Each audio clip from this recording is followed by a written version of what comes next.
लेके आते हैं। तो चलिए दोस्तों शुरू करते हैं। करा महत्तम समापवर्तक, हाईएस्ट कॉमन फैक्टर। ठीक है, अब करा देखिए एग्जाम्पल है, ये उदाहरण 12 के अपवर्तक है। अपवर्तक एक है, दो है, तीन है, चार है, 6 है या 12 है, यानी गुणनखंड। ठीक है, 8 के अपवर्तक हैं, एक है, दो है, चार है, 8 है। इसका मतलब हुआ एक से कट जाएगा 12, दो से कट जाएगा 12, तीन से कट जाएगा 12, चार से कट जाएगा 12, 6 से कट जाएगा 12 और 12 से कट जाएगा 12। ठीक है, इस प्रकार से उस 8 का भी दिया हुआ है कि 1 से 2 से 4 से 8 से कट जाता है, वही इसका अपवर्तक हो जाता है जो गुणनखंड रहता है। तो अतः आप देख रहे हैं 12 तथा 8 के सम अपवर्तक, समापवर्तक, उभयनिष्ठ अपवर्तक हैं। कौन कौन हो गए? तो 1 2 4। देखिए 1 2 4, 1 2 4 जो मिल रहा नीचे ऊपर दोनों में, वही आपका हो गया उभयनिष्ठ अपवर्तक। क्लियर हो गया यहाँ तक? तो इन समापवर्तकों में सबसे बड़ा समापवर्तक है आपका 4, ये क्लियर हो गया। तो 12 और 8 का समापवर्तक हो गया 4। इसी 4 को 12 तथा 8 का महत्तम समापवर्तक कहते हैं। महत्तम समापवर्तक हाईएस्ट कॉमन फैक्टर को सबसे बड़ा उभयनिष्ठ भाजक, ग्रेटेस्ट कॉमन डिवाइजर भी कहते हैं। महत्तम समापवर्तक को संक्षेप में मस या एचसीएफ या जीसीडी कहते हैं। ठीक है, इस तरह दो या दो से अधिक संख्याओं का महत्तम समापवर्तक उनका सबसे बड़ा सर्वनिष्ठ भाजक या गुणनखंड होता है। ठीक है, अब देखिए अभाज्य गुणनखंड द्वारा महत्तम समापवर्तक ज्ञात करना है। तो उदाहरण के तौर पर अभाज्य गुणनखंड द्वारा 24, 40 और 56 का मस ज्ञात करते हैं। तो 24 का गुणनखंड देखिए निकाल रहे हैं, 2 दूना 4, दूना 8 तिया 24, ये हो गया गुणनखंड। उसी प्रकार से 40 का हो गया, 2 दूना 4 दूना 8 पचे 40। फिर 56 का हो गया, देखिए 56 का हो गया, 2 दूना 4 दूना 8 सत्य 56। अब उभयनिष्ठ गुणनखंड देखिए, उभयनिष्ठ 2 2 2 कौन कौन आया? तीनों में 2 2 है, इसलिए 2 2 आ गया। ठीक है, दोनों में भी रहेगा तो चल आएगा। तो 2 दूना 4 दूना 8 हो गया क्लियर। अब यहाँ देखिए इस प्रकार से इस विधि से भी किया गया है, जो लगाया हुआ है 2 से लगाया गया, 12 दूना 24 हो गया। फिर 2 से भागा लगाया 12 में, तो 6 दूना 12 हो गया। फिर 2 से भागा लगाया तो 3 दूना 6 हो गया, पूरे पूरी कट गया। इस प्रकार से आप पूरे प्रक्रिया को अपना सकते हैं महत्तम समापवर्तक में। अब देखिए यहाँ अभाज्य गुणनखंड द्वारा 54, 72 तथा 126 का मस ज्ञात करें। तो सेम टू सेम प्रक्रिया ऊपर वाला ही है। 54 का यह गुणनखंड हो गया, ठीक, 72 का हो गया, 126 का हो गया। अतः महत्तम समापवर्तक 2 गुने 3 गुने 3 यानी 2 तिया 6 तिया 18 निकल करके आया। तो यही सेम टू सेम प्रक्रिया ऊपर वाला है। आप यहाँ तक आप समझ गए आसानी से। नेक्स्ट पेज को देखते हैं हम लोग। अब करा भाग विधि से महत्तम समापवर्तक ज्ञात करना। भाग विधि से, तो भाग विधि से देखिए छोटा से भाग लगाएंगे बड़ा संख्या में। 60 और 84 का मस ज्ञात करना है। तो 60 से भागा लगाएं 84 में, 60 है कम 60 एक बार में, घटा के लाएँ 24। ठीक है, अब 24 को भागा लगाएंगे 60 में। ठीक है, तो 24 दूना 48 हो गया। अब घट के आ गया 12। अब देखिए 12 को भागा लगाएंगे 24 में, तो 12 दूना 24 पूरा पूरा कट गया, अतः इसका मौसा 12 आ जाएगा। इस प्रकार से आप जब पूरा पूरा कट गया और जो जिससे कटा वही आपका आंसर हो जाएगा। देखिए बड़ी संख्या को छोटी संख्या से भाग दें। हाँ देखिए बड़ी संख्या को छोटी संख्या से भाग दें, हो गया ना। अब शेषफल को भाजक तथा भाजक को भाज से बनाएं। ठीक है ना, देखिए जो शेषफल था भाजक तथा भाजक को भाज बनाएं। यह क्रिया तब तक करें जब तक कि शेष शून्य न आ जाए। क्लियर हो गया। अंतिम भाजक अभीष्ट मसा होता है। इस तरह से आप पूरा प्रोसेस को क्लियर करके समझ सकते हैं। ठीक है, आप करिए, हो जाएगा। अब भाग विधि से 270, 945 और 2175 का मौसा ज्ञात करना है। तो 270 और 945 को पहले भाग दे के किए, तो 3 बार में लगाएं तो 810, घटा करके 135 आया। अब 135 को 270 से भाग लगाया गया, फिर 2 बार में कट गया पूरा पूरा, तो अतः 945 और 270 का मौसा हो गया 135। अब देखिए 135 से पुनः 2175 में भाग लगाएंगे, 135 से पुनः। ठीक है ना, 2175 में भाग लगाएं तो एक बार में 135 लिखे तो घटा करके 825 आया, 6 बार में 810 आया, 15 आया घटा करके। अब 15 को अब 135 में भाग लगाएंगे तो 15 नमा 35 से पूरा कट गया। तो अतः 270, 945 और 2175 का मस 15 है। यही आपका आंसर हो गया। इस प्रकार से दोस्तों आगे हम लोग आगे बढ़ते हैं। 3 या देखिए 3 या 3 से अधिक संख्याओं का महत्तम समापवर्तक ज्ञात करने के लिए सर्वप्रथम किन्हीं 2 संख्याओं का मस निकालें, ठीक है। फिर प्राप्त मस और तीसरी संख्या से मस ज्ञात करें। इस क्रिया को शेष बची संख्याओं के साथ अंत में प्राप्त मस अभिष्ट उत्तर ही होगा, ठीक है। यही विधि अपना करके आप मस निकाल सकते हैं भाग विधि के द्वारा, ठीक है। अब नेक्स्ट पेज को देखते हैं हम लोग। उदाहरण के तौर पर 365 और 382 का मस ज्ञात करना है। तो 365 और 382 में भाग लगाया गया एक बार तो 17 निकल के आया। 17 को भाग लगा गया 365 में तो घटाइए, 6 में से 4 जाएगा तो 2, 3 में से 3 कटकुट हो गया, फिर 5 उतर गया तो फिर 17 का एक बार लगाया तब 15 में से 7 जाएगा तो 8, फिर घट के कटकुट हो गया, इधर चलाया तो फिर 8 को भागा लगाया 2 बार, 8 दूना 16, शेष आ गया 1। तो इसका इस प्रकार से इसलिए इसका मस आया दोस्तों 1। तो आप आसानी से दोस्तों कर सकते हैं, कोई दिक्कत नहीं, इसमें बिल्कुल आसान है। अब इस पेज को प्रश्नावली को हल करना है। अब अभाज्य गुणनखंड द्वारा महत्तम समापवर्तक ज्ञात करना है। तो 16 और 40 का महत्तम समापवर्तक ज्ञात करना है। तो गुणनखंड अभाज्य गुणनखंड द्वारा, तो 16 यहाँ पर लिख लीजिए।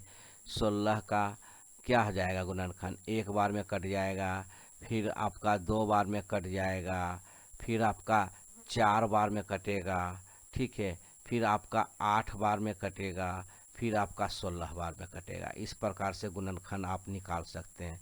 फिर 40 का भी उसी प्रकार से कर सकते हैं, एक बार में कटेगा, 2 बार में कटेगा, 4 बार में कट जाएगा, ठीक है, फिर आपका 5 बार में भी कट जाएगा, फिर आपका 8 बार में कट जाएगा।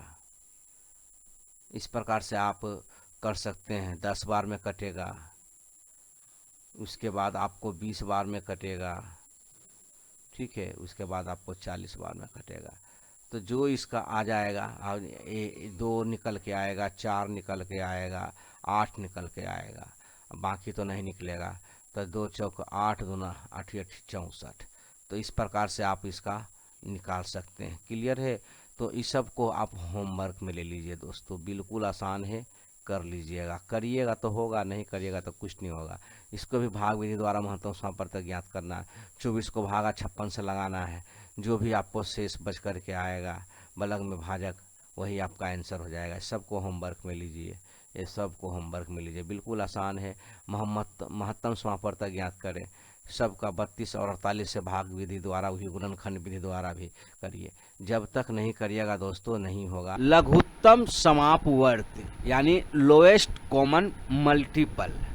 अब देखिए यहाँ का रहा 12 के अपवर्त हैं। तो 12 के अपवर्त का मतलब क्या हुआ, 12 का गुना सीधा सीधी, 12 का 12, 12 दूना 24, 12 तिया 36, 12 चौक 48, 12 पचे 60, 12 छक 72, 12 सते 84, 12 अठे 96, 12 नमा 78 से भर दें 20 से। इस प्रकार से आगे बढ़ता चला जाएगा। ये 12 के अपवर्त हो गए हैं। 18 के अपवर्त यानी ये उदाहरण है। 18 का 18 दूना 36, 18 तिया 54, 18 चौक 72, 18 पचे 90, 18 छक 78 से, 18 सते 26 से, 18 अठरे 44 से, 18 नमा 68 से, 18 हैं 88। इस प्रकार से आगे बढ़ते चले जाइएगा। इस प्रकार से आप आगे बढ़िए। इन दोनों को सर्वनिष्ठ अपवर्त या समापवर्त हैं। कौन कौन है देखिए, इसमें भी 36 है, यहाँ देखिए 36 है, यहाँ भी 36 है, निकल के आया आपको 72 है। देखिए यहाँ 72 है, यहाँ 72 है, निकल के आया। फिर इसमें देखिए 108 है, इसमें 108 है, ठीक है। इसी प्रकार से आगे बढ़ते जाइएगा। अब कह रहा है इनमें सबसे छोटा समापवर्त है 36, यानी ये तीनों में जो छोटा निकल के आया वही आपका समापवर्त हो गया। ये दोनों 12 और 18 का। आगे बढ़िए। इसी 36 को 12 तथा 18 का लघुत्तम समापवर्त लोएस्ट कॉमन मल्टीपल कहते हैं। इसे संक्षेप में लसा या एलसीएम कहते हैं, है ना। इस 36 को लस कहेंगे, 12 और 18 का लस कहेंगे, कोई दिक्कत नहीं, यहाँ पर कन्फ्यूजन खत्म हो गया। अब आगे बढ़िए। इस तरह दो या दो से अधिक संख्याओं का लघुत्तम समापवर्त उनका सबसे छोटा सर्वनिष्ठ अपवर्त है। ठीक है, अब आगे बढ़िए, हम लोग देखते हैं अभाज्य गुणनखंड द्वारा लघुत्तम समापवर्त ज्ञात करना।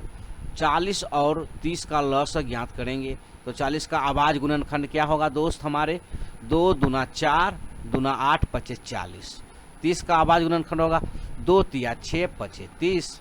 इसी प्रकार से अब 40 और 30 का लस हो गया 2 2 है, 2 दूना 4 दूना 8 तिया 24 24 पंचे 20 से।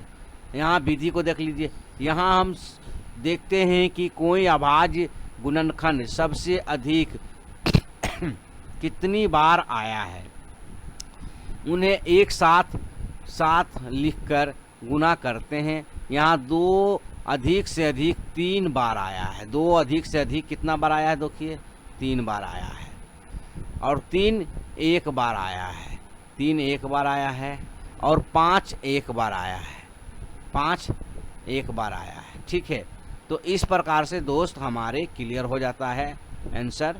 तो आप गुना करके जो भी आता है आंसर कर सकते हैं। ठीक है ना।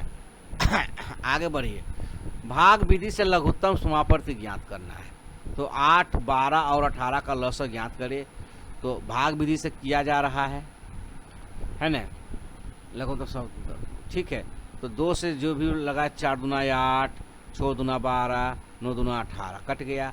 फिर 2 से लगाएंगे 2 दूना 4 3 दूना 6 9 का 9 रह गया। अब देखिए नहीं कट रहा है 2 से, तो अब 3 से लगाएंगे, 2 का 2 आ जाएगा, 3 एकम 3 3 तिया 9 कट गया। अब यहाँ 2 गुना 2, हाँ अब देखिए, अब अतः 8 12 और 18 का लस 2 गुना 3 गुना 2 गुना 3 यानी 72। विधि को भी समझ लीजिए अच्छा से। संख्याओं को क्षैतिज कतार में देकर लिखें। ऐसी अभाज्य संख्या से इनमें भाग दें जिससे कम 2 संख्याओं में पूर्णतः भाग लग जाए, जैसा कि आपने देखा यहाँ पे। इस क्रिया को तब तक जारी रखें जब तक नीचे केवल अभाज्य संख्याएं न बच जाए। देखिए ये टोटल अभाज्य संख्या बच गया। सभी अभाज्य संख्याओं को गुना करके लस ज्ञात करें, जैसा कि ये टोटल आपका आंसर आ गया। अब इसी प्रकार से पूरा प्रक्रिया अपनाते हुए इसको आप होमवर्क में ले लीजिए समझने के लिए, कोई दिक्कत नहीं, आसानी से कर सकते हैं। ये पूरा प्रक्रिया सेम टू सेम वैसा ही जाएगा। आगे बढ़िएगा, जिसका जो भी कट करके आएगा टोटल को गुना कर दीजिए, आंसर आपका आ जाएगा। ठीक है, नेक्स्ट स्टेप को देखते हैं। फिर उसी प्रकार से भाग द्वारा 625 250 और 525 का लस ज्ञात करना है। तो जो सेम टू सेम प्रक्रिया जो लगते जा रहा है वही प्रक्रिया अपना करके आप इसका आंसर ले आइएगा, कोई दिक्कत नहीं है। वीडियो को रोक करके देख लीजिए, स्क्रीनशॉट ले लीजिए, बिल्कुल आसान है, कर सकते हैं आप दोस्तों, हमें विश्वास है। अब 22 88 132 198 का लस ज्ञात करें।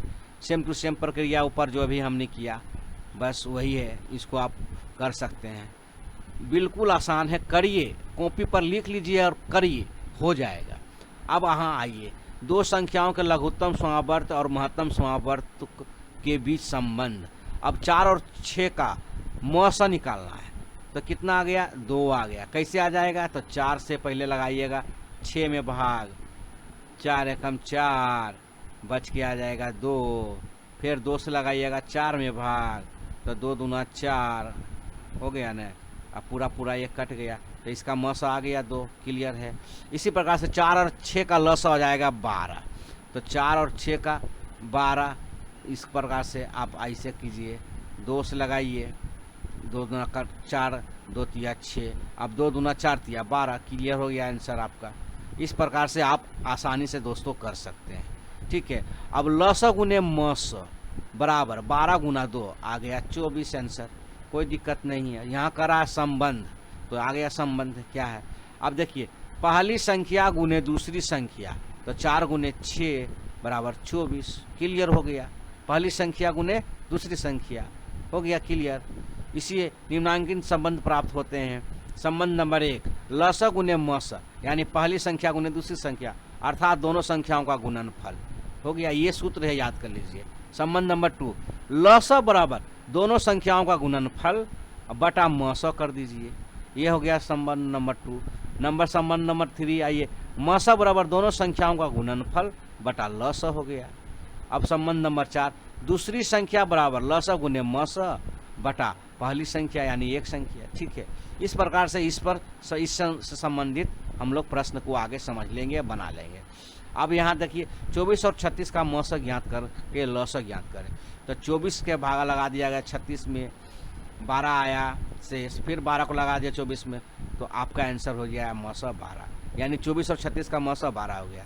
अब करा 24 और 36 का ल स, तो यहाँ ल स क्या था, दोनों संख्याओं का ल स बराबर यहाँ था ना, यहाँ देखिए ल स बराबर दोनों संख्याओं का गुणनफल बटा म स, तो वही चीज़ है।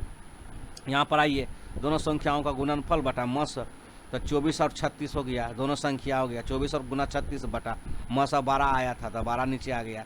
अब यहाँ पर क्या कर दिया गया है, ये दोनों का गुना हो गया, आपको यहाँ आ गया 864 बटा 12 आ गया। अब 12 से लगाना है भागा, क्या करना है, 12 से लगा करके 72 आ जाता है।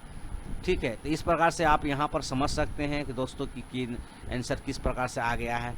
12 को लगाइएगा, है ना, 864 में भागा, यहाँ तो टोटल आ जाएगा 72 आपका टोटल आंसर निकल के आ जाएगा। कोई दिक्कत नहीं, आप आसानी से यहाँ पर सीख सकते हैं, कर सकते हैं। उदाहरण 2, दो संख्याओं का म स 8 तथा ल स 48 है। यदि एक संख्या 16 है तो दूसरी संख्या ज्ञात करना है।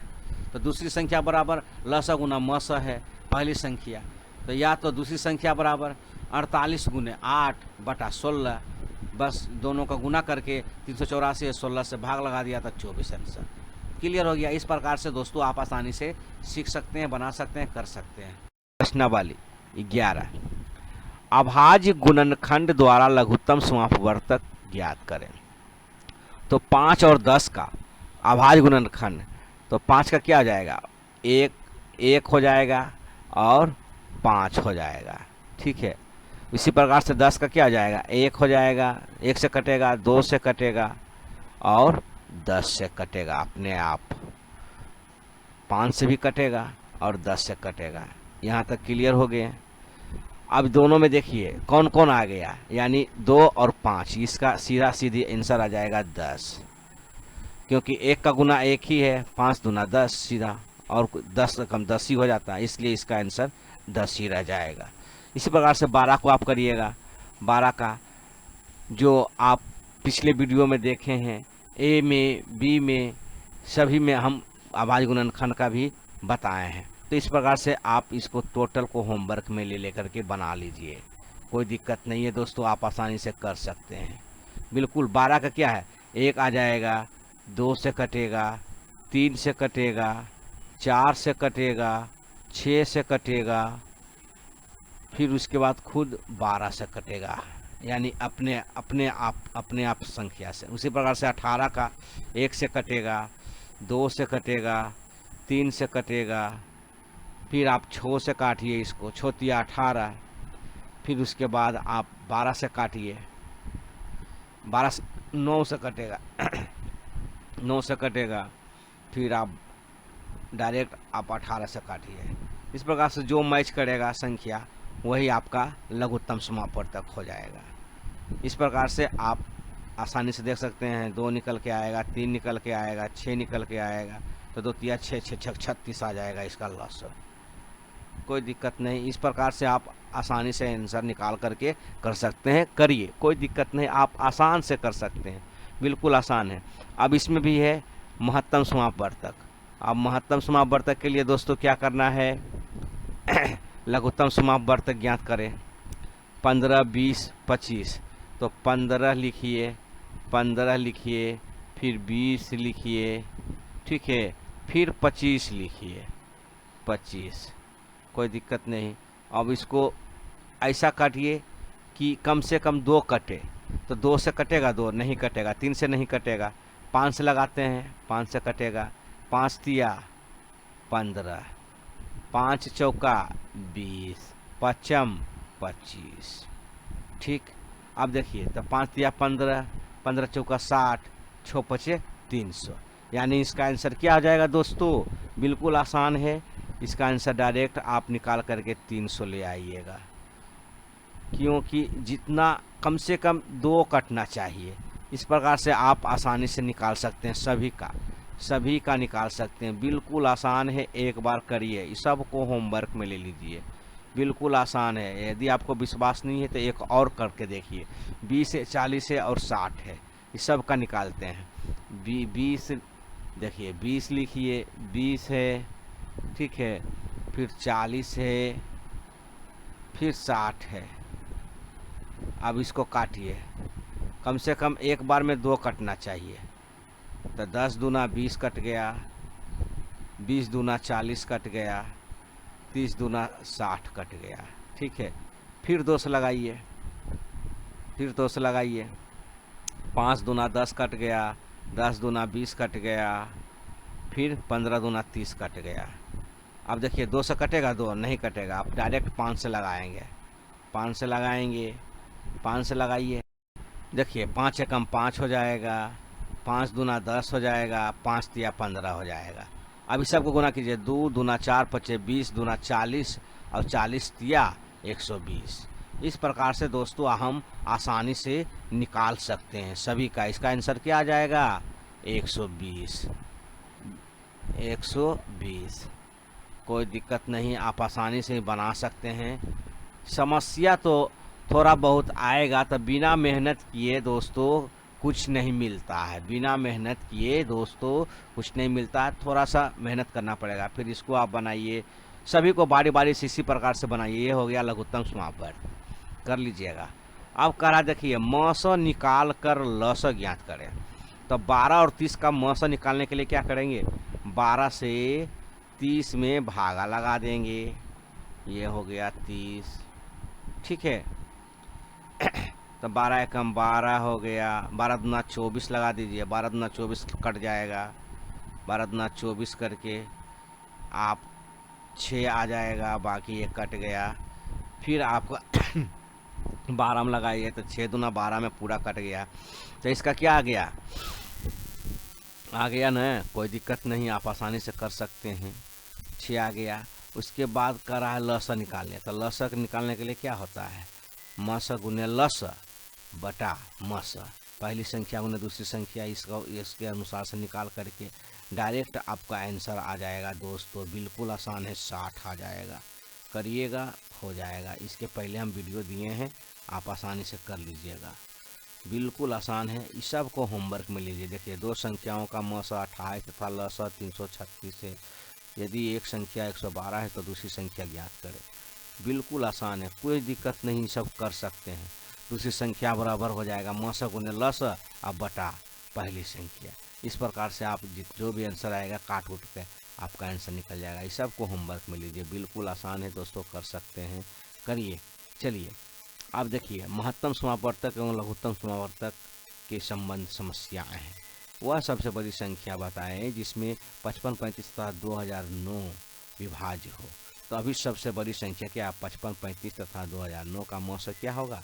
2009 से देखिए 55, 35 में भाग लगा दिया गया, 2 बार में इतना आया, फिर इतना से इतना में भाग लगा दिया गया, एक बार में इतना घट करके आया, फिर इसको इतना में, इस प्रकार से करने के बाद 41 आंसर आपका आ जाता है।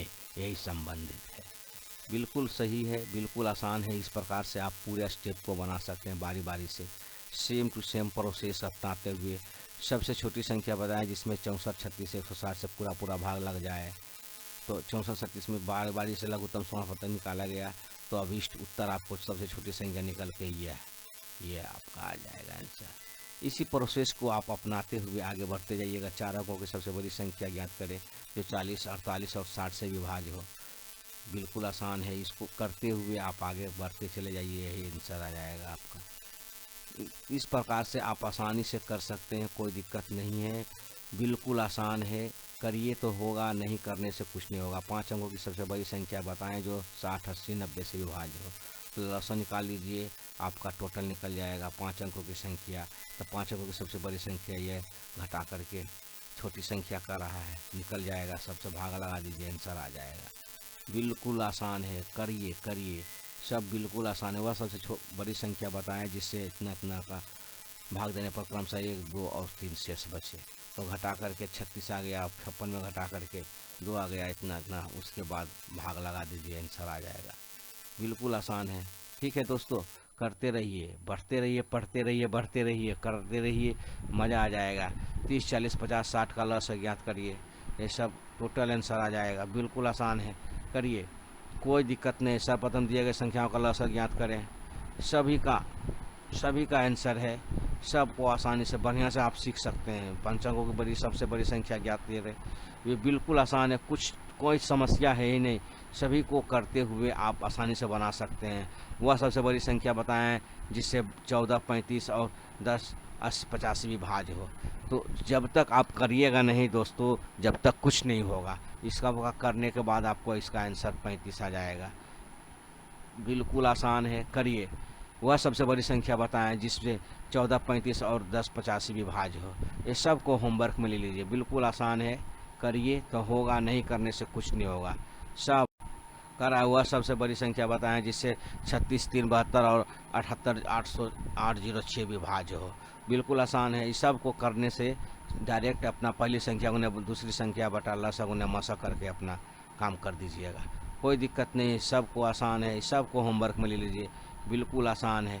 तो दोस्तों मिलते हैं नेक्स्ट वीडियो में, इस सब को होमवर्क में ले लीजिए, बिल्कुल आसान है, करने से ही होगा, नहीं करने से दोस्तों कुछ नहीं होगा। करिए, पढ़िए, बढ़ते रहिए। मिलते हैं नेक्स्ट वीडियो में, तब तक के लिए आपका बहुत बहुत धन्यवाद। Thank you, bye bye. Question को बढ़िया से निकाल लीजिए, लिख लीजिए आसानी से और करिए, बिना करने से कुछ नहीं होता। करत करत अभ्यास ते जर्नित हो सुजान, रसरी आवत जाते शिल्प पर परत निशान। जब तक आप बार बार रिपीट नहीं कीजिएगा, जब तक आपका ये क्लियर कॉन्सेप्ट नहीं होगा दोस्तों। तो चलिए मिलते हैं नेक्स्ट वीडियो में, तब तक के लिए आपका बहुत बहुत धन्यवाद। Thank you, bye bye.